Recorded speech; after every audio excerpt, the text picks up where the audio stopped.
Hello everyone, welcome in my YouTube channel Nursing with Manu. Today we will discuss about the topic pleural effusions. Pleural effusions मतलब क्या होता है? Plural इफ्यूजन्स का मतलब होता है जो प्लूरल कैविटी होती है लंग्स में present visceral and parietal layers होती हैं प्लूरा की, इन दोनों के बीच में क्या होते हैं फ्लूइड का फिल होना, एक्स्ट्रा एक्सेसिव अमाउंट में फ्लूइड का फिल होना ही प्लूरल इफ्यूजन्स कहलाता है। नॉर्मली जो इसके स्पेस होते हैं उसमें क्या होते हैं 5 to 15 ml फ्लूइड कलेक्ट होता है, लेकिन क्या होता है जब फ्लूइड 5 to 15 ml से ज़्यादा कलेक्ट हो जाते हैं तो उसको हम क्या करते हैं प्लूरल इफ्यूजन्स करते हैं। So let's be discuss about the pleural effusion. Pleural effusions क्या होते हैं हम डेफिनेशंस के थ्रू देखते हैं। Pleural effusion is an abnormal collection of fluid in pleural effusions such as pleural space such as hydrothorax, hemothorax, chylothorax and pneumothorax। Pleural effusions क्या होते हैं? इसमें प्लूरल स्पेस जो होते हैं, प्लूरल स्पेस क्या होते हैं? विसरल एंड पैराइटल लेयर्स के बीच में जो स्पेस होती है, कैविटी होती है, उसको हम क्या कहते हैं? प्लूरल स्पेस कहते हैं। जब प्लूरल स्पेस में एबनॉर्मल फ्लूइड का कलेक्शन हो जाते हैं तो उसको हम क्या बोलते हैं? प्लूरल इफ्यूजन्स बोलते हैं। ये फ्लूइड्स क्या होते हैं? हाइड्रोथोरैक्स फ्लूइड्स हो जाते हैं, जैसे कि सीरस फ्लूइड जो होते हैं, यानी कि जो हमारी बॉडी होती है, बॉडी को कवर करने वाली सीरस मेम्ब्रेन्स होती हैं, उससे जो फ्लूइड्स सेक्रीट्स होते हैं उसको हम क्या कहते हैं? हाइड्रोथोरैक्स। यानी कि जो हमारी सीरस मेम्ब्रेन होती हैं, सीरस मेम्ब्रेन के थ्रू सेक्रीट करने वाली जो फ्लूइड्स होते हैं उसको हम क्या कहते हैं? हाइड्रोथोरैक्स बोलते हैं या फिर सीरस फ्लूइड बोलते हैं। तो जब सीरस फ्लूइड क्या होते हैं हमारे प्लूरल स्पेस में ज़्यादा हो जाते हैं तो उसको हम क्या बोलते हैं? हाइड्रोथोरैक्स। ये क्या होते हैं? सीरस फ्लूइड्स होते हैं। एंड हीमोथोरैक्स में क्या होता है? प्योर ब्लड का कलेक्शन हो जाता है प्लूरल स्पेस में, उसको हम क्या बोलते हैं? प्लूरल हीमोथोरैक्स। काइलोथोरैक्स क्या होते हैं? काइलोथोरैक्स जो होते हैं वो मिल्की फ्लूइड्स क्या होते हैं वो हमारे प्लूरल स्पेस में कैविटी में कलेक्ट हो जाते हैं।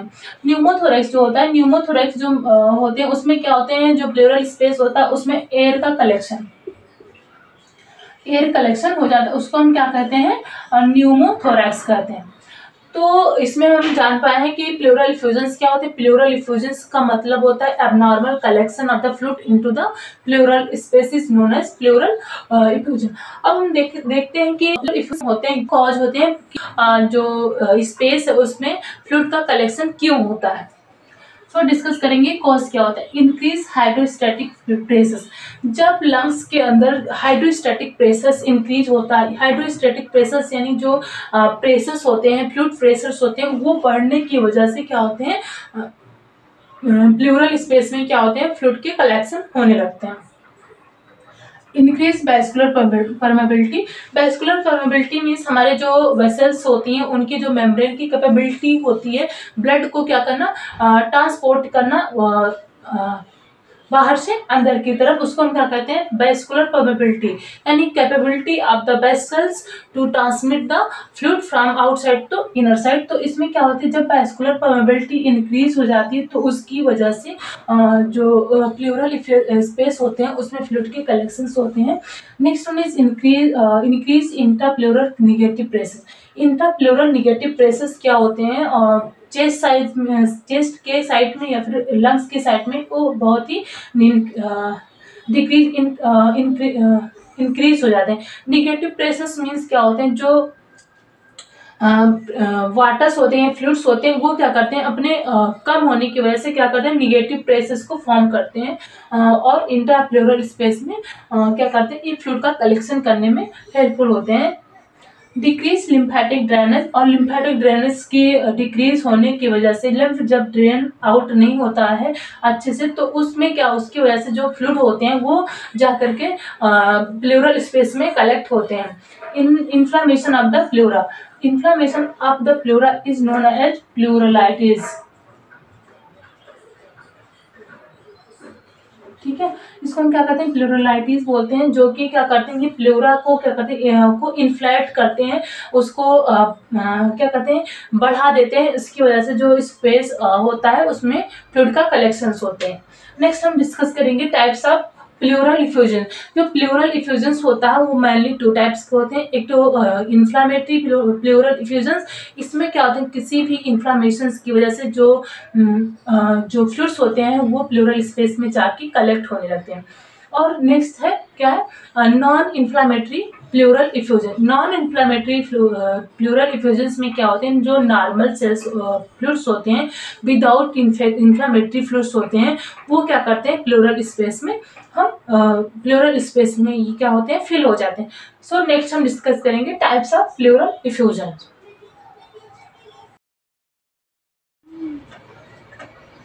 नेक्स्ट हम डिस्कस करेंगे inflammatory plural इफ्यूजन्स। Inflammatory plural effusions क्या होते हैं, जो इन्फ्लामेटरी प्लूरल इफ्यूजन्स होते हैं ये किसी भी इन्फ्लामेशन, किसी भी चाहे वो बैक्टीरियल हो फंगल हो, उसके इन्फ्लामेशन की वजह से ये प्लूरल स्पेस में फ्लूइड का कलेक्शन होता है, उसको हम क्या कहते हैं, इन्फ्लामेटरी प्लूरल इफ्यूजन्स। जो इन्फ्लामेटरी प्लूरल इफ्यूजन्स होते हैं वो डिफरेंट टाइप्स के होते हैं, जैसे कि फर्स्ट है सीरोफाइब्रिनस प्लूराइटिस। सीरोफाइब्रिनस जो इसका जो सीरस फ्लूइड्स होते हैं उसमें क्या होते हैं, फिब्रिनोजन एंड प्रोटीन्स का अमाउंट, एक्जुडेटिव प्रोटीन्स का अमाउंट ज़्यादा रहता है, और ये क्या करते हैं, जो फाइब्रस एक्जुडेट्स होते हैं वो जा करके जो स्पेस होता है उसमें फिल हो जाते हैं। यानी जो ये कलेक्शन होता है, collection of thin serous fluid with fibrous exudate, इसमें सीरस फ्लूइड्स के साथ में फाइब्रस एक्जुडेट्स भी फिल होते हैं। फाइब्रस एक्जुडेट्स मीन्स क्या होता है, फिब्रोजन का जो अमाउंट होता है वो ज़्यादा होता है, एंड प्रोटीन्स भी प्रेजेंट होती हैं उसमें। Next one is suppurative pleuritis. जो सुपरेटिव प्लूराइटिस होती है, it is a collection of yellow green creamy pus compose of neutrophils and leukocytes. ये एक येलोइश ग्रीन कलर का फ्लूइड्स होता है जो कि स्पेस में फिल्ड होते हैं। इसमें क्या होते हैं, मैलिन न्यूट्रोफिल्स एंड ल्यूकोसाइट्स फिल्ड होते हैं, ल्यूकोसाइट्स एंड न्यूट्रोफिल्स प्रेजेंट होते हैं। नेक्स्ट है हेमरेजिक प्लूराइटिस। जो हेमरेजिक प्लूराइटिस होते हैं ये किसी भी बैक्टीरियल या फिर जो हेमरेजिक प्लूराइटिस होते हैं, it is manifested by sanguineous inflammatory exudates in the pleural space. ये क्या होते हैं, सैंगुनियस इन्फ्लेमेटरी एक्जुडेट्स होते हैं और ये प्लूरल स्पेस में फिल्ड होते हैं। इसको हम क्या कहते हैं, हेमरेजिक प्लूराइटिस। हेमरेजिक मीन्स क्या होते हैं, इसमें ब्लड प्योरली ब्लड्स क्या होते हैं, फिल होते हैं, जो इन्फेक्टेड ब्लड्स होते हैं उनका कलेक्शंस होते हैं, उसको हम क्या कहते हैं, सैंगुनियस इन्फ्लेमेटरी एक्जुडेट्स। नेक्स्ट हम डिस्कस करेंगे नॉन इन्फ्लेमेटरी प्लूरल इफ्यूजन्स। सेकेंड क्या है, नॉन इन्फ्लेमेटरी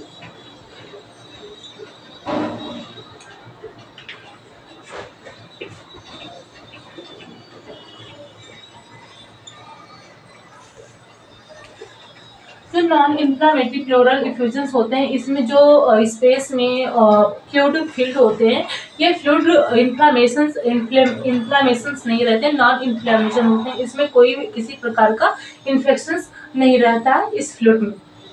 नेक्स्ट क्या है, क्लिनिकल मैनिफेस्टेशन। क्लिनिकल मैनिफेस्टेशंस क्या होते हैं, साइन और सिम्टम्स क्या है प्लूरल इफ्यूजन्स के। तो टैक्टाइल फ्रीमेटस। टैक्टाइल फ्रीमेटस में क्या होते हैं, जो चेस्ट होता है, जब उसको हम पाल्पेट करते हैं तो जो चेस्ट होता है उसमें क्या शो होता है कि वो पाल्पेबल वाइब्रेंट शो होता है, यानी कि जो चेस्ट होता है वो वाइब्रेंट करता हुआ फील होता है। एंड डलनेस और परकेशन। परकेशन क्या होता है, एक एग्जामिनेशन होता है जिसमें हम मेनली एब्डोमिनल या फिर चेस्ट एंड लंग साइड्स को लंग साइड को क्या करते हैं, एग्जाम करते हैं। इसमें जब हम उसको परकशन के थ्रू एग्जामिन करते हैं तो जो लंग्स होते हैं और वो क्या करते हैं, उसमें क्या होते हैं, उसमें जो साउंड्स होते हैं वो प्रेजेंट्स होते हैं, परकशन साउंड प्रेजेंट्स होते हैं, लंग्स के साउंड देखने को मिलते हैं।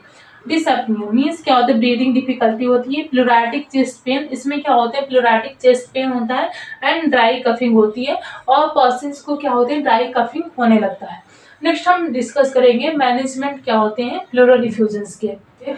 नेक्स्ट हम डिस्कस करेंगे डायग्नोस्टिक इवैल्यूएशन। डायग्नोस्टिक इवैल्यूएशन क्या होते हैं और इसको हम कैसे डायग्नोस करते हैं।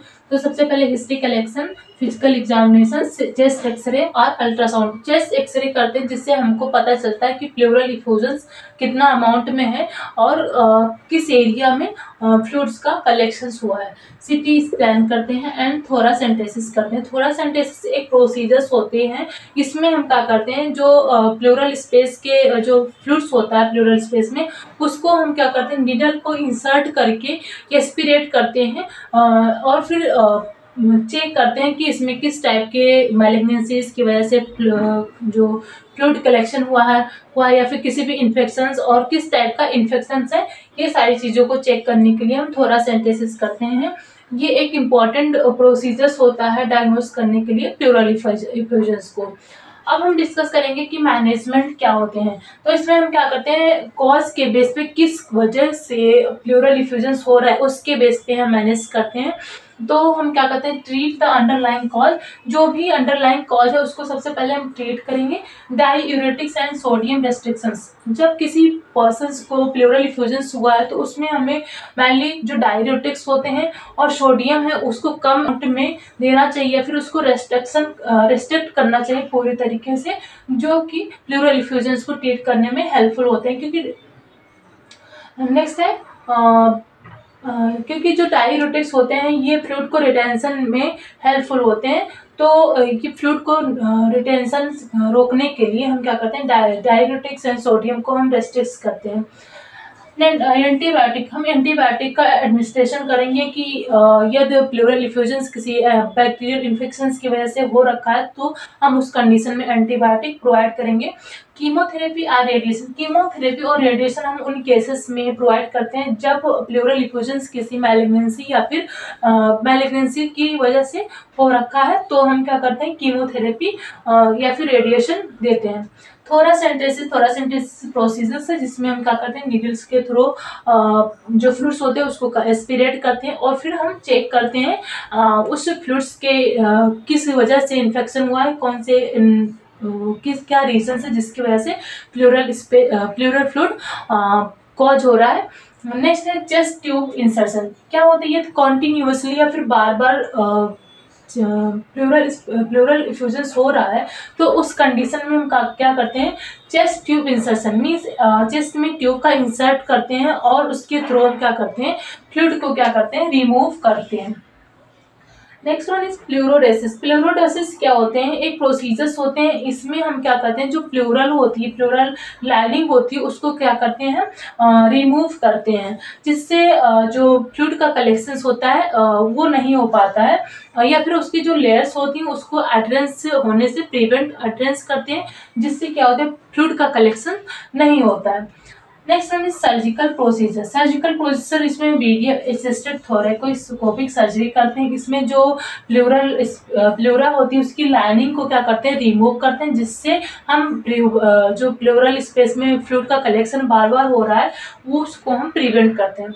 नेक्स्ट वन है प्लूरेक्टोमी। प्लूरेक्टोमी में हम क्या करते हैं प्लूरा को ये बार बार चेस्ट में फ्लूइड का कलेक्शन हो रहा है तो हमें प्लूरेक्टोमी करना पड़ता है क्योंकि प्लूरेक्टोमी में हम जो प्लूरल लाइनिंग होती है उसको क्या करते हैं रिमूव करते हैं जिससे फ्लूइड का कलेक्शन नहीं होता है। तो इस वीडियो में हम डिस्कस किए प्लूरल इफ्यूजन्स के बारे में। Thank you for watching my video. Please हमारे वीडियो को शेयर करें और हमारे चैनल को सब्सक्राइब करें। Thank you to all.